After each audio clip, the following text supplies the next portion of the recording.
Hello there, my name is Thomas O'Regan. I'm a professional property investor here in Australia.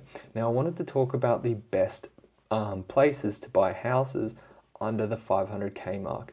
Now, if you're looking for houses under the 500k mark, you're either going to have to look regional or in one capital city that I know of, which is Melbourne. Okay, and when you compare regional properties to metro properties, I would always pick metro properties, period. Like, just that's it.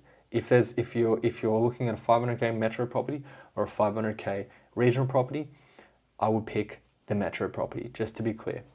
Now, properties under 500k, you can still pick them up.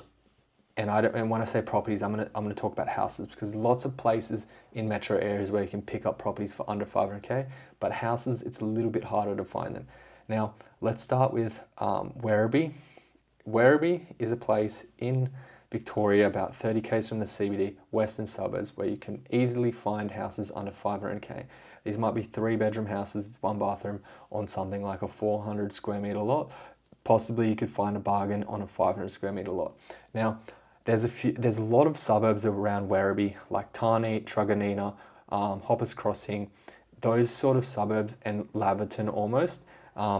Possibly the prices in Laverton would be a bit more expensive. All those suburbs are fantastic areas where you can find properties under 500k. And in my opinion, if you're buying a property today in a metro area for 500k, it's a bargain. It's a good deal. Go for it, right? If you aren't open to other types of investments. Personally, I don't buy houses unless the numbers stack up. But if you are a house investor, a person that only buys houses, that's a fantastic place to buy a house for under 500k. Now, let's move on into an area where I would say is a bit more ideal to buy a house, because the demographics are a bit better, and also it is a bit closer to the city, and there is a bit more of a community and higher socioeconomic activity. But the only thing is, these areas, the houses at this price point are far more scarce.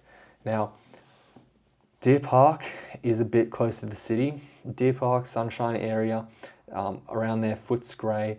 There's these areas, if you're very, very lucky and you look very hard, you can find houses, and they're on smaller lots of land. Like, the land might be around 300, 250 square meters, but I still consider those houses, and you can buy them for under 500k. If you go move from that area, another good area would be Broadmeadows.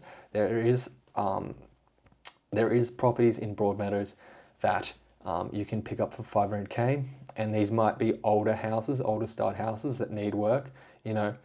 Ultimately, I would much prefer to buy an older style house closer to the CBD that needs a bit of work, versus buying a new house that's very far out in an area, whoop, whatever you want to call it. There's nothing happening. There's no infrastructure there. I'd stay away from houses that are more expensive versus houses that are close to where the action is, with more infrastructure. I feel like that's a better investment. I don't feel like it. It is. It's a better investment. Okay.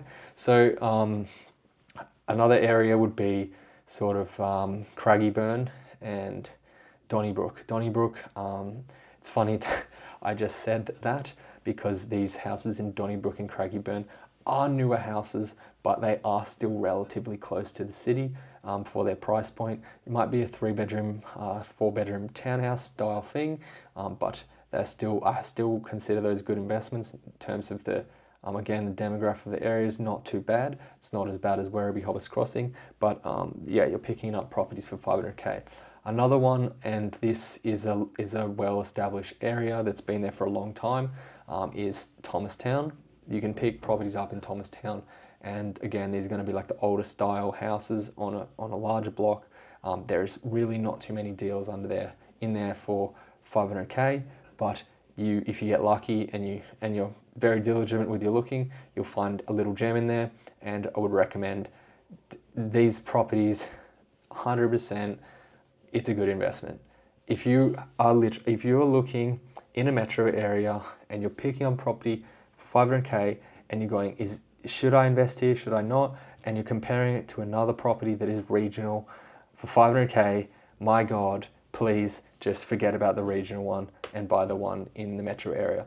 Not only are these properties in Victoria at the start of their market cycle, but they're the best value properties in any state you go in within a metro area. So good luck investing. Hopefully you guys snag some good deals. Bye.